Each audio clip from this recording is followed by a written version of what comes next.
Stefon Diggs left Foxborough on Thursday evening without signing a contract. Is this the same old New England Patriots story, or is it all part of the plan? Stick around. You're about to be locked in to the Locked On Patriots podcast.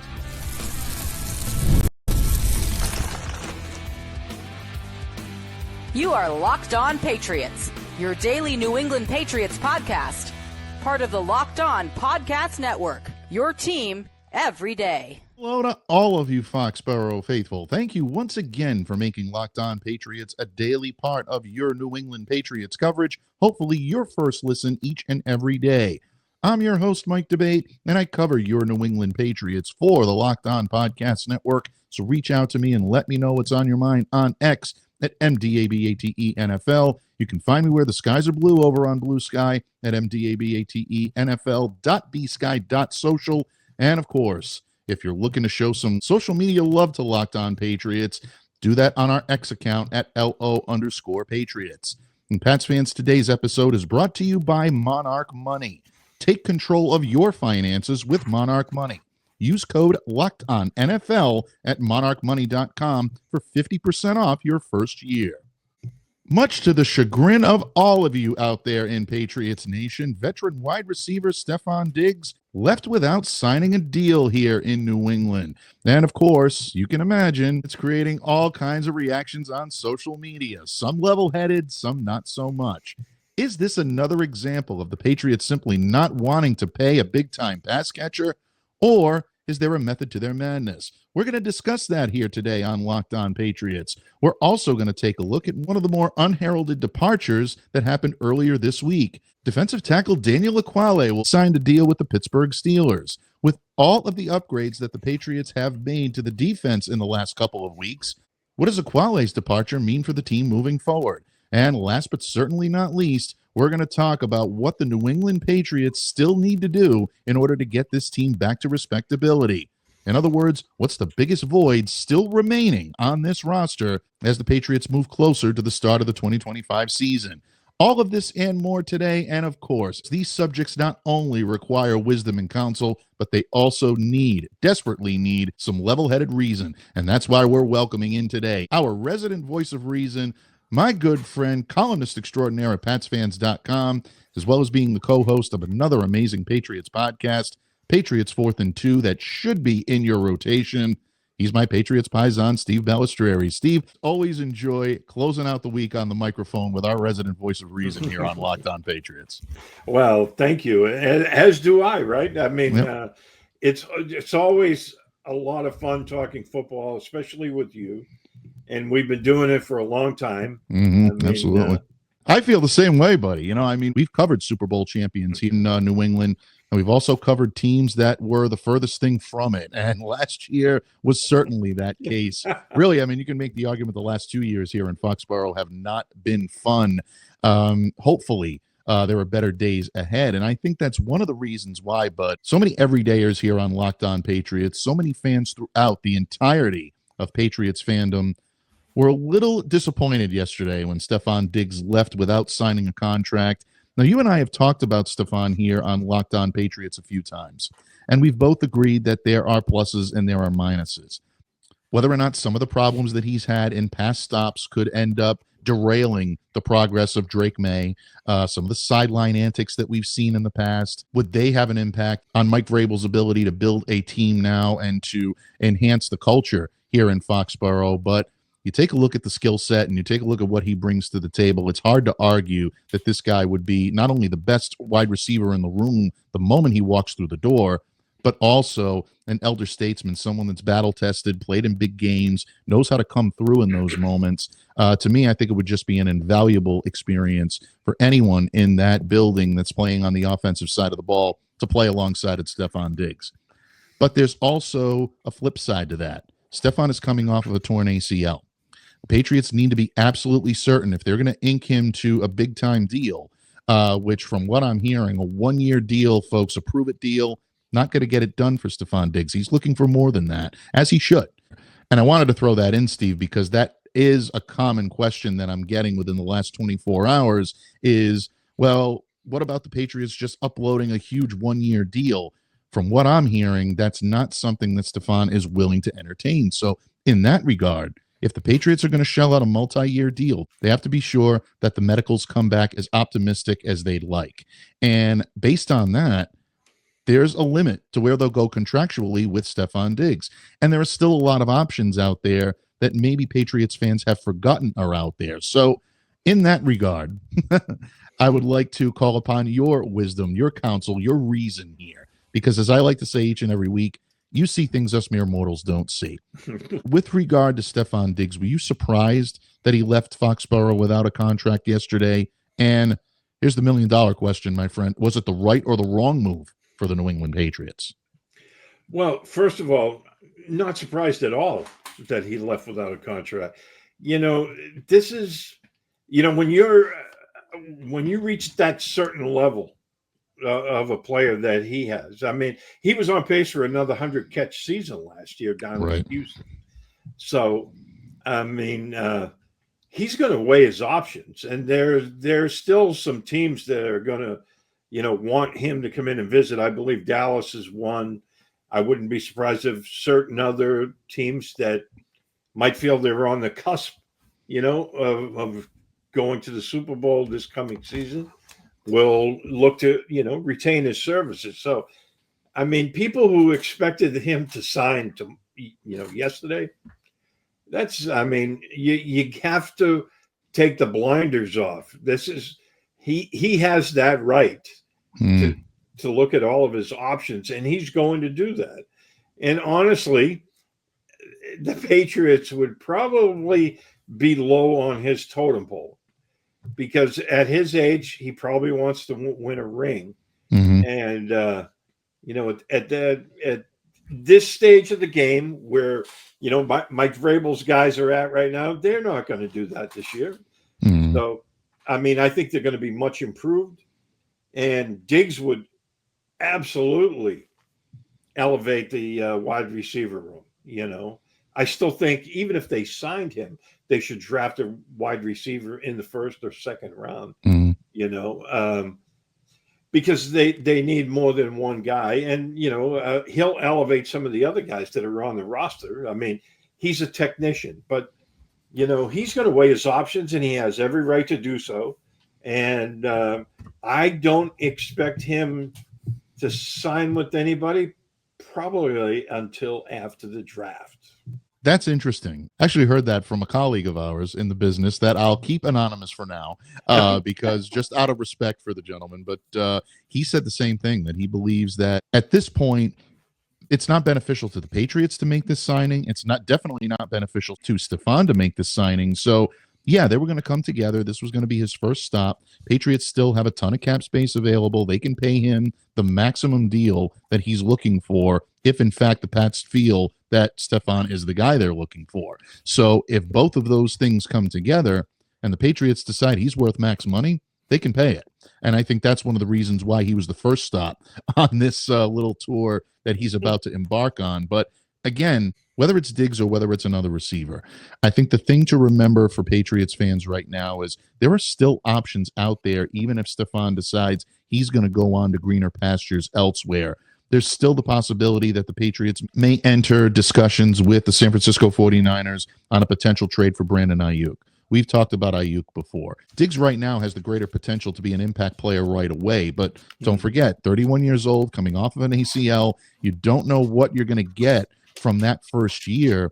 We've heard several times from players that have experienced ACL tears, have come back and have said that first year they're really not themselves. They really didn't feel like the former receiver they were until that second year back from that injury. So that's something to consider there as well. There are options that are still available out there on the free agent market. Keenan Allen is still available. Amari Cooper is still available. Tyler Lockett is someone that reportedly the Patriots have their eye on. And I know a lot of people are going to say about Lockett that he's well past his prime. I do agree with that. I do believe he is past his prime, but this is a solid locker room presence.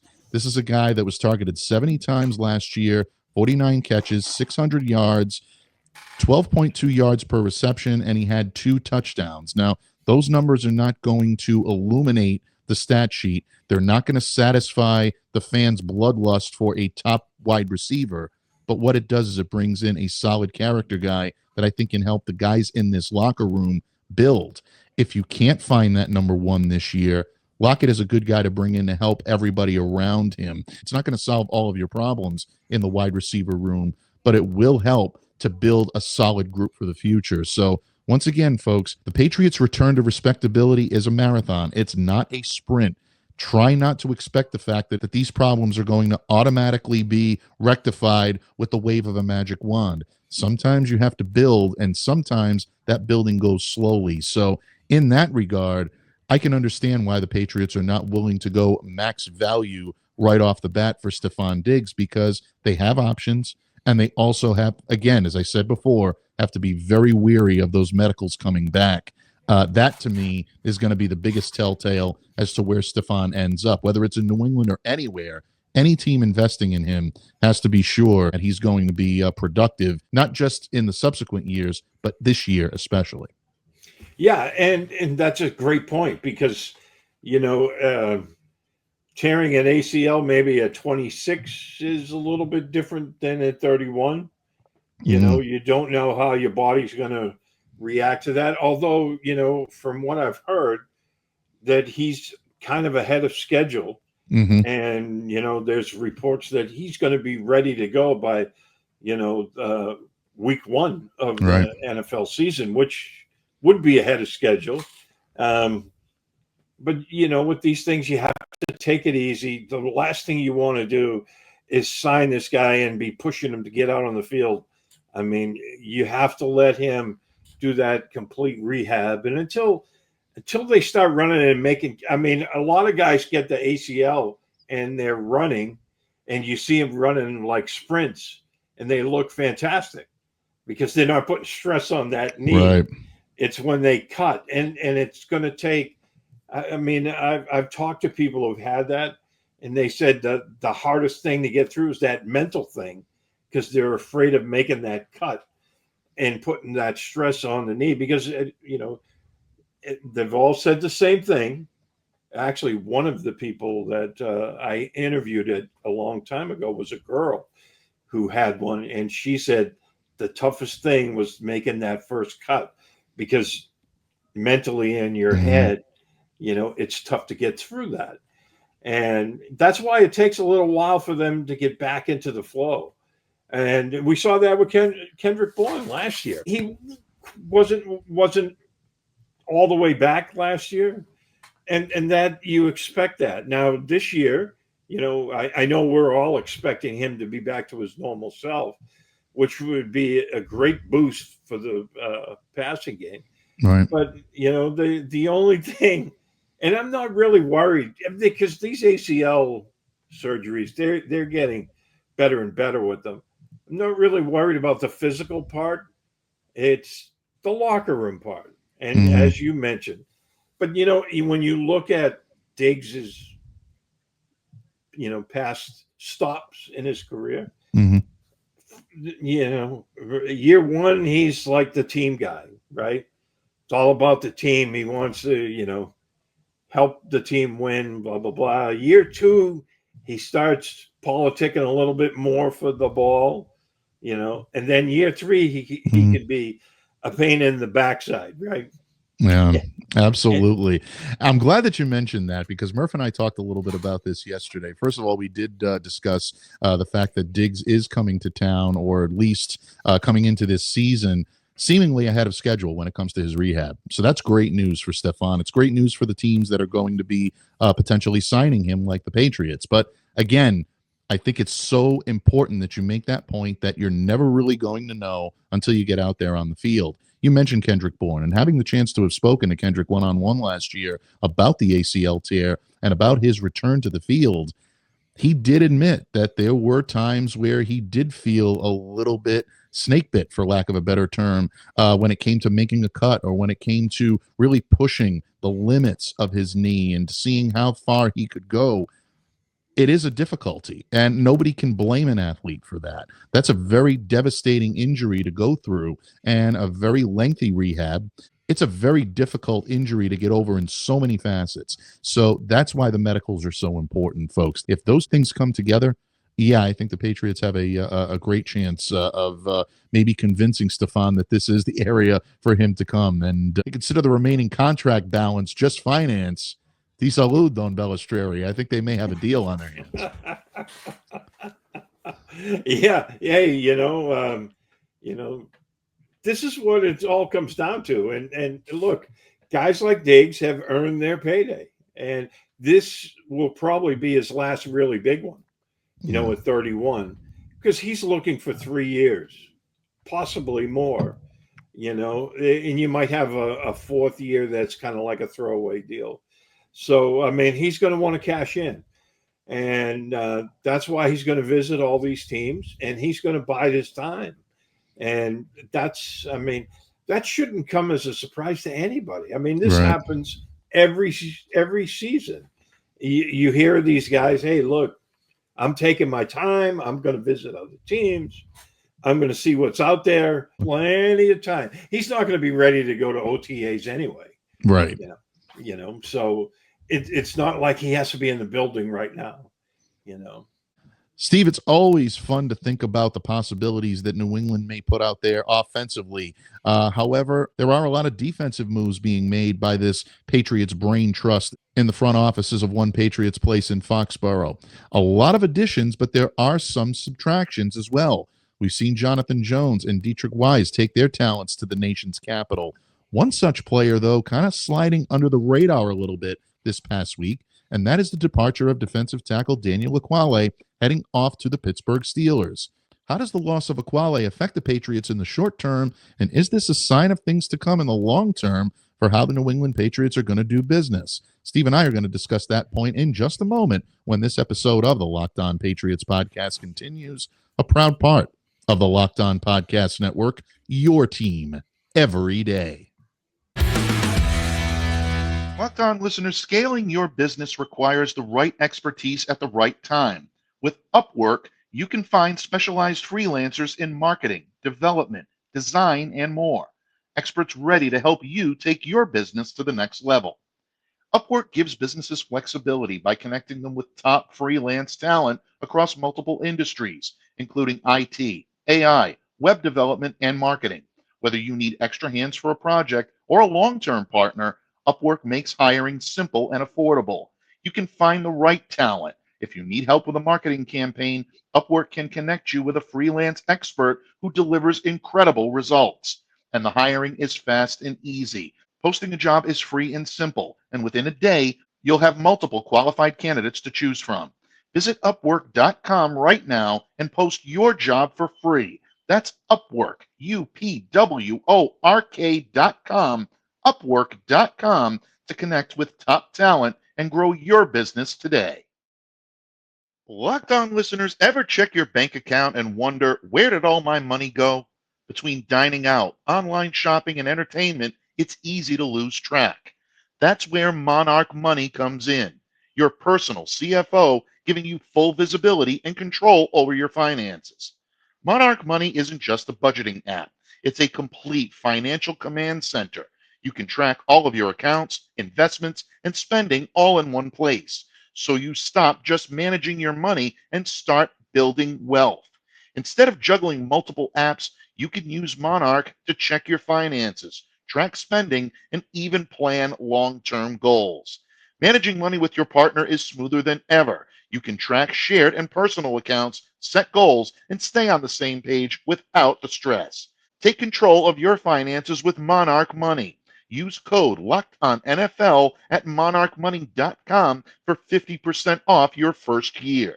That's monarchmoney.com, code LOCKEDONNFL, LOCKEDON NFL, for half off your first year.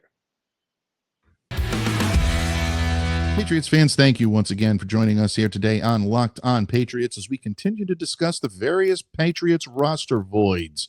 The Pats have undergone a defensive makeover of sorts under Mike Vrabel, Terrell Williams, and the new regime in the front offices at One Patriots Place. Gone are mainstays like Dietrich Wise Jr. and Devon Godshaw. In now are players that prioritize attacking the quarterback. Guys like Rob Spillane at the linebacker position, Milton Williams at the defensive tackle, at a backup tackle position, Kairis Tonga, and most recently, linebacker Jack Gibbons. However, one move that the New England Patriots have made that isn't garnering a lot of press, but might be worth it, is the departure of defensive tackle Daniel Ekuale. Spent the last 4 seasons as a part-time starter on the Patriots. He will not be back in Foxborough, signing a free agent deal with the Pittsburgh Steelers. Ekuale had been with the Pats since 2021, initially entered the league as an undrafted rookie free agent out of Washington State in 2018, spent some time with the Cleveland Browns and the Jacksonville Jaguars, but has been more than just a part-time starter here in New England, a full-time roster stay last year. But again, with the changes that the Patriots are making to this defense, Ekuale finds himself on the outside looking in. Now, with him joining the Steelers, the Patriots obviously have a position that needs to be filled along their defensive line. Or do they? Steve, you are our resident voice of reason here on Locked On Patriots. And again, especially when it comes to the defensive side of the ball, you see things us mere mortals clearly do not see. You've spoken highly of Ekuale since his arrival here in New England in 2021. He's the type of player that may not always register the big-time play on the stat sheet, but he's always in the middle of a big play or usually around it. Is this a loss that the Patriots are going to feel, or do you believe that the moves that they've made this offseason will help to mitigate the loss of someone like a Daniel Ekuale? Well, this is going to sound weird because I like Daniel Ekuale, but I think this is a harbinger of good news because I don't think they would have let him walk away if they didn't think Christian Barmore was going to be healthy. Very good point.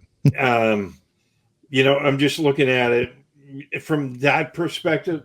Of course, I could be mistaken there. It could just be that they don't feel he fits what they're trying to do. But yeah, I've always liked him. I thought he was like one of those kind of overachievers that Bill brought in. Mm-hmm. He wasn't necessarily a star or anything, but he's one of those guys that when you have a good football team, you need guys like him that can step up and make their presence felt when they're called upon. Mm-hmm. And you go back through the years during the Belichick-Brady years when they were so successful, we would always see that in games, right? A guy that would not necessarily be a starter, but he would step up in a big game, when he was in the game on the field. And he was always that player for them, I should say. But I'm looking at it from this perspective. Would they have let him go if they weren't believing that Christian Barmore, isn't going to be healthy this year? Mm-hmm. And I don't think they would have let him walk. I mean, he didn't sign for that great of money that they couldn't afford to have kept him around. And like I said, it could just be that, they didn't feel he was a fit and they're going to replace him with someone else. But, it's going to be tough in the short term because he was a productive player. But in the long term, I mean, Mike Vrabel is building the team in his image. And, we talked about this, in his first press conference. He said the roster that they have, that day is going to look a lot different than the one they'll have, in late August, early September. And I think we're going to see that. I mean, we talked about Robert Spillane. Robert Spillane's a middle linebacker. And, if the Patriots do what we all think they're going to do and play in a 4-man front, well, that's only 3 linebackers. Juwan Bentley is your normal inside guy, right? He was that guy. And I read yesterday that he's trying to lose a lot of weight so he fits in with that faster attacking style defense. Mm-hmm. I mean, I could see a scenario where both he and Jelani Tavai might not be here this season. It's definitely a possibility. And I think Juwan is someone that's trying to read the tea leaves here and say, hey, look, I at least better put my best foot forward and try to fit in with the scheme if I want to hang around here in New England. And he's been a mainstay in this defense. You saw what that run defense looked like last year without Juwan Bentley in it. Him losing that weight now does make him more mobile, and it gives him a little bit better of a chance to assimilate into a Terrell Williams defense. Boston Sports Journal, Mike Giardi, was the one with the story saying that Juwan is back down into the 230s when it comes to his weight, which is a slimmer version of Juwan Bentley than we've seen before. I think that's an interesting point. And I want to come back to what this means for the other guys on this defense in just a moment, because a move like this has a ripple effect. And I think it could be a sign of things to come and maybe something that the Patriots should keep watch on. But I want to come back to his prowess on the field for just a moment, because I think you make a very good point about him being a potential replacement for Barmore if Barmore is not able to go at some point in the season. Look, for all intents and purposes, Daniel Ekuale was Christian Barmore last year when he was out of the lineup. Started 16 games. Daniel has only started 16 games in his career. All of those starts came in 2024, and I think he really parlayed that into a very good performance on the field. Played 722 defensive snaps for the Patriots, 52 tackles, 8 quarterback pressures, and 1 sack. So he had his best season as a Patriot last year. Cashes in on it, goes to Pittsburgh. All the best when it comes to Daniel Ekuale. He's the guy, like you said, did everything the coaching staff asked him to do, and he did it to the best of his ability. You can't ask for more than that from an NFL player, and the Patriots got, I believe, his very best, and Pittsburgh will continue to get his very best. But you're looking at Devon Godshaw now being traded to the New Orleans Saints. You're looking at Dietrich Wise Jr. now with the Washington Commanders. Jonathan Jones along this secondary is now with Washington. A lot of the players that you're looking at were mainstays here for a number of years in New England. Not only were they reliable guys that rarely miss snaps, that were usually right in the thick of things every play, every moment for the Patriots, but they were also key guys when it came to locker room cohesion, to leadership, just from a starting front seven perspective. When you look at Ekuale, when you look at Godshaw, and when you look at Wise, 311 total games worth of experience between those three gentlemen, 1,809 defensive snaps from 1 year ago. Those guys are now gone from this lineup. So in that regard, are you worried at all about a potential regression when it comes to a learning curve here in New England, when it comes to a leadership standpoint, or are the moves that the Patriots have made in the offseason so far enough to mitigate that? Well, it's a legitimate question, right? I mean, you're losing a lot of veteran experience. And if they had made these moves last year, I would be really concerned, because you have a first-year head coach and first-year coordinators. Mm-hmm. I think Mike Vrabel, again, I mean, I mentioned this earlier, he tore it down to the studs, right? Mm-hmm. Yeah, I mean, this was when Tom Brady left, we all kind of thought they might do this exact move, right? Mm-hmm. Tear it down to the studs, rebuild. But they kind of kept going, here and there, trying to add pieces, but keep the main parts of the roster intact. Vrabel's tearing it down. He's building from scratch. He's building the team in his philosophy and his image of what he wants to see. And so I'm not concerned with it, because I think him and his coaching staff have a lot more experience. And, they see how they want to build this team. And that doesn't mean that any of these guys are bad players. Right. Quite the opposite. I mean, but it's at the same time, you're going completely in a different manner, and you want to build the team the way you want it to run. And a lot of these guys just don't fit that. So, I'm not really concerned with that. And Vrabel said so on day one. I mean, it's going to look a lot different. Absolutely. And they've rebuilt that defense. And honestly, I'm really excited for it, because, I know over on Patriots 4th and 2, my podcast, Russ, Derek, and I have been clamoring for a defense that's more aggressive, more downhill, more attacking. For years, we've been clamoring for that. So now we're all excited for it. I think it's going to work out.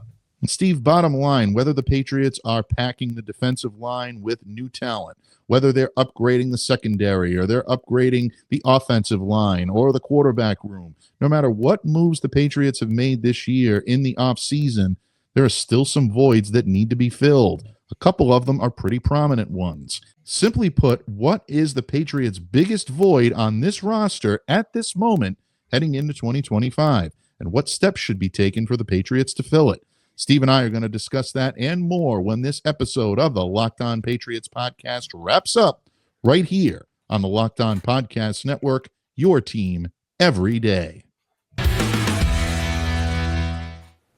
The NCAA tournament is here, and so is the bracket breakdown. Locked On Podcast Network and Amazon Fire TV channels are teaming up to deliver NCAA tournament coverage like never before. Watch studio shows featuring former players and Locked On's local experts as they guide you through every upset, buzzer beater, and bracket matchup. Stream it all for free on Amazon Fire TV channel. Search Bracket Breakdown to see it all for free. It's your team every day. Patriots fans, thank you once again for joining us here today on Locked On Patriots as we continue to dissect all of the Patriots roster voids. Offense, defense, New England Patriots have some holes to fill. Here to help break it all down is my good friend and Patriots paisan, columnist extraordinaire at PatsFans.com, Steve Balestreri. And Steve, it's way too soon to determine whether or not the New England Patriots have adequately filled those various voids that we've been talking about week after week after week here on their roster. They've indeed filled some without any question. Whether or not you want to believe they filled them adequately, I think the jury is still out on that, but you can at least say that they've addressed some of these problems and attempt to fill some of the roster voids. The defensive line has received a pretty significant overhaul. That secondary is much stronger than it was just a few months ago. And even the offensive line has gained a few new faces heading into 2025. But Patriots still have a need for a top-level receiver. We started the show today talking about Stefon Diggs and how upset Patriots Nation is that he left yesterday without signing a deal. So that need still exists out there. And members of the fan base, they believe that's the biggest void on the roster. And, of course, last but certainly not least, Patriots have themselves a new right tackle. They probably have themselves a new center. They still are lacking a left tackle, and those options are diminishing by the day as the New England Patriots march toward the 2025 NFL draft. So if I'm being honest, most of us Patriots fans tend to take an emotional approach as to what the biggest void is left on the team. I call upon you, though, oh great voice of reason, because you truly are here on Locked On Patriots. Steve, what in your estimation is the biggest void remaining on the Patriots roster as we sit here today? I still think it's left tackle. Okay, yeah, I mean, agreed. If your quarterback doesn't have time to throw, if he's not protected on his blind side, then nothing.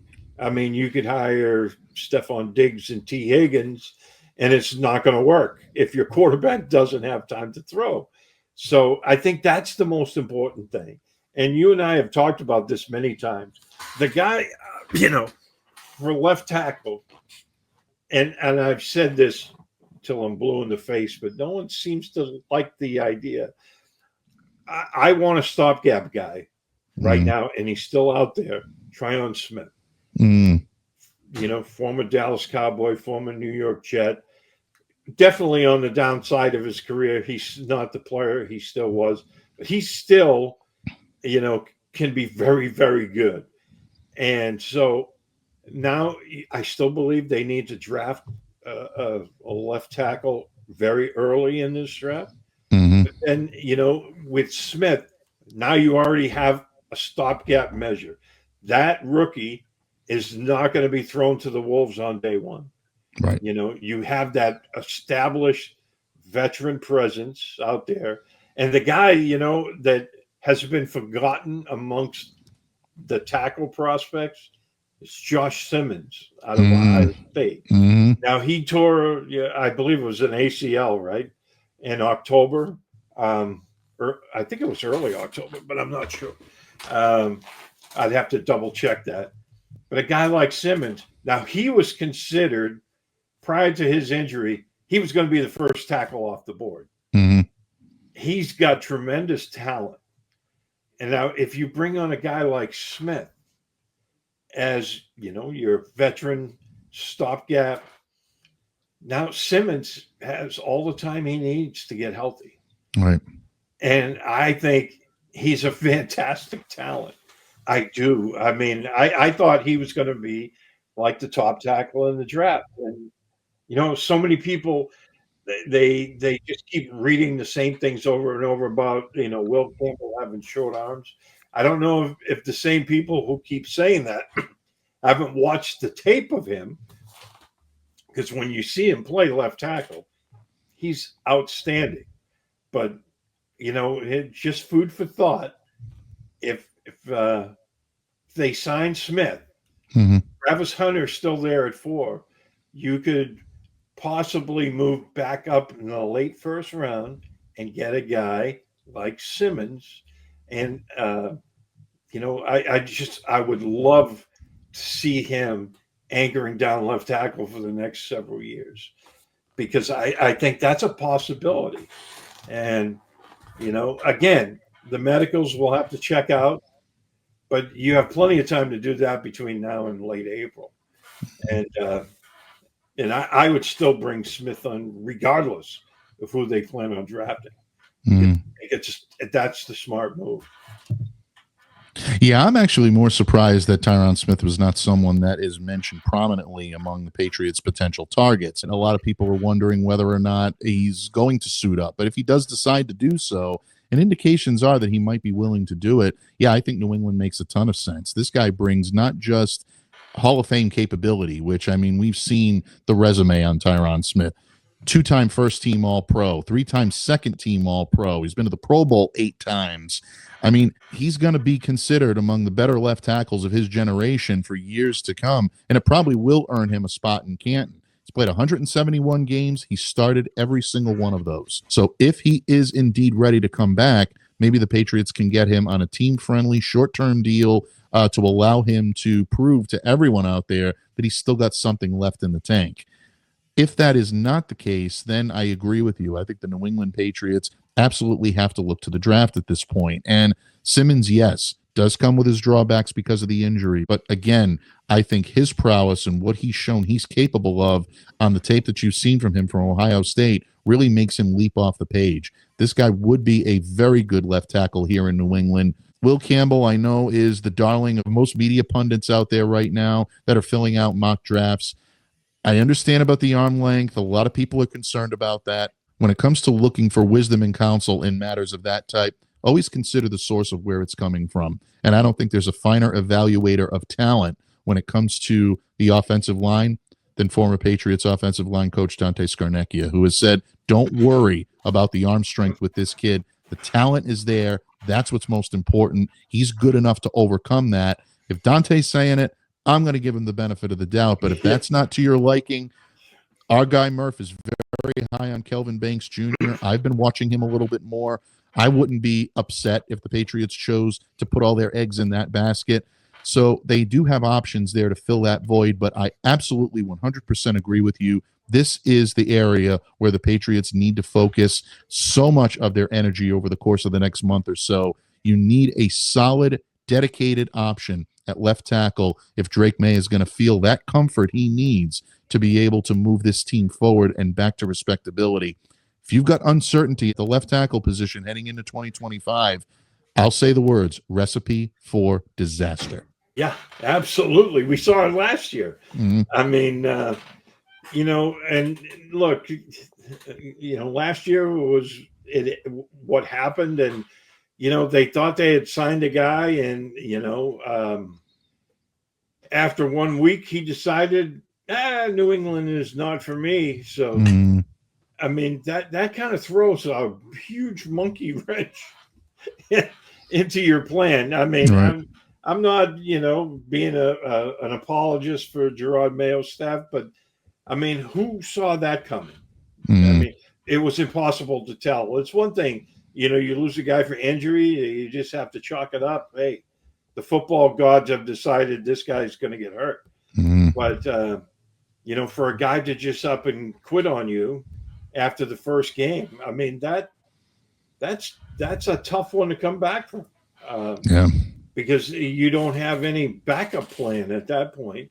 Right. So it's just one of those things, and we'll see what happens. But I have faith that this regime is going to get things right. I already like what they did in free agency. Yes, they haven't got a wide receiver yet. It's not for lack of trying. They wanted T. Higgins. They wanted Chris Godwin. From what we've heard, they offered $20 million more than the Tampa Bay Bucks did. So that whole cheap thing, right? It doesn't really fit there. Absolutely. But I'll be the first to tell you, there have been times when they don't spend. But they went after Chris Godwin, and I give them credit for that. And they've had Stefon Diggs in. It doesn't mean because he left that they won't get him. We'll have to see.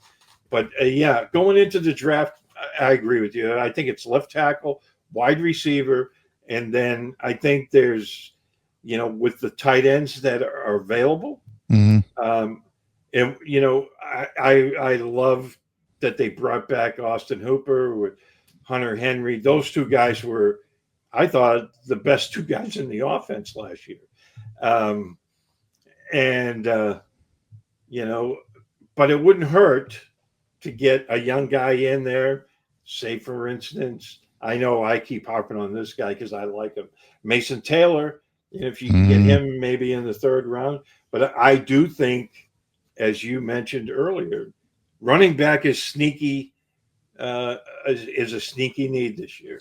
And again, you can never have too much offensive firepower, right, Steve? I mean, you really don't have anywhere to go but up at this point. So why not try to enhance your ability to, make it across the goal line on third and short situations in the red zone? Why not give yourself the chance to gain a tight end here that could end up filling the shoes of Austin Hooper or Hunter Henry someday? You mentioned Mason. I love Mason Taylor. I think he could be a good option. Definitely comes from good stock and good pedigree. His father knows more about football and has forgotten more in his sleep than we'll ever know in our lifetime.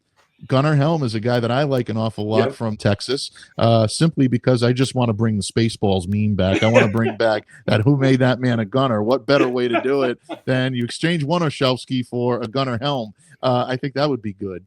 But no, all kidding aside, folks, there are ways in which the Patriots can upgrade. And I'm glad you mentioned tight endage, because if you did hear that very faint, high-pitched cheering, that's coming from West Midlands in the UK and our good friend Claire Cooper, who loves herself some tight endage. So bottom line, Steve, the Patriots have a lot of holes to fill. They've filled a good number of them, but there are still some prominent ones to address.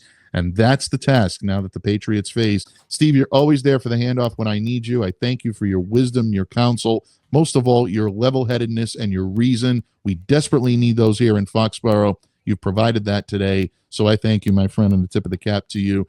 Before I let you go, please let everyone know where they can reach out to you, interact with you, and what you got cooking in La Cucina Balestreri between now and next week.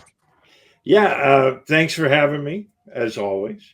You can find me on Twitter at SteveB7SFG. I do the Patriots 4th and 2 podcast with Derek Havens. We recorded one early this week, and we're talking about doing another one late this evening, which we're recording on Friday.